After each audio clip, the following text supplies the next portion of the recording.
let this be a normal field trip? With a friend? No way! Yeah, would you believe that there's like no episode of the Magic School Bus that talks about invasive species? This is the same animated series that spent a whole 30 minutes talking about the anomaly of eggs. Jesus, you're no help. I hope Miss Frizzle burns in hell. Guys, we really have to find Miss Frizzle. Or there's gonna be hell to pay. Carlos! Well, if 90s nostalgia can't be our ticket to education, allow me to explain. Invasive species are species that transfer from one environment to the next and sort of disrupt the living of all the species within that said area. These come in all different forms, and to an extent there are various exceptions. The one I'm sure we all know about are pigeons, because they're everywhere. Pigeons are useless, they aren't even from here, and I heard they carry a few diseases too. Alright, next time I go to the park, I'll be sure to wear a bunch of condoms on my hands. Well, enough about the dirty bird. The invasive species that I'm actually here to inform you about today is Nutria. Can I pick a different one? Nutria are large, semi-aquatic, egg-laying mammals of action. They're rodents that originated in South America, including here, oh wait, no, that's racist. Here, and here. With a body structure rather reminiscent of something like a muskrat, Nutria is wait, no, the singular is plural. Nutria are herbivores that mainly feed heavily on wetland plants.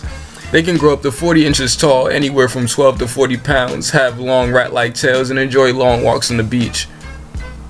I'm sorry, when your subject matter looks like this, you can't help but not take it seriously. It's said that they were imported to areas like Louisiana or Washington for fur farming in the 1930s. After that, it seemed like they just started to scatter around from places like Texas towards the Mississippi River in the late 1990s, which would have made it perfect for a Magic School Bus episode, just saying. A lot of this has to do with the ranchers that couldn't feed or house them anymore, so they just released them into the wild throughout the 40s. Their population was also disrupted in the 90s by tornado-dense areas like southeast Texas and southwest Louisiana.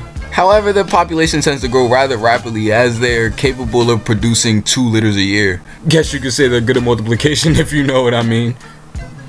I should not be making jokes like this. But why should we care about Nutria? How does their migration from America's Spanish cousin to here affect us? Well, Nutria damages plants, and since technically they only eat the stems and roots, they damage like 10 times more plants than they eat. Plus, they ruin marshes and stuff like that, which tends to protect certain areas from flooding. Of course, the flooding can also alter things like vegetation or the growing of crops in various areas.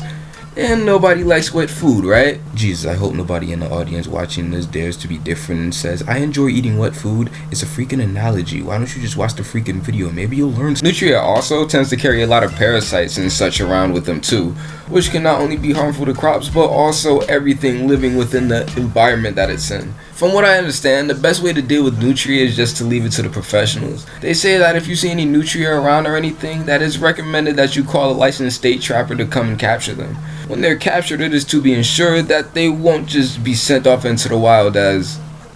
Isn't that where this whole problem started anyway? Maybe we could call Chaz and he can make a bag out of one of them, I don't know. I feel like it'd be worse if nobody laughed at any of the jokes said in this video. I don't got time for this, let's just get on the bus.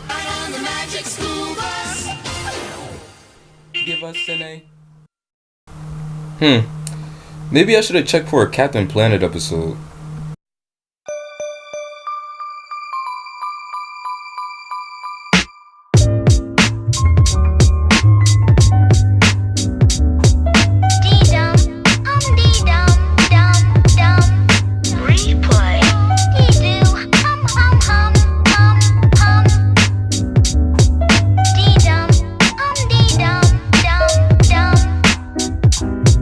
Well, I guess I'm making love to this phone.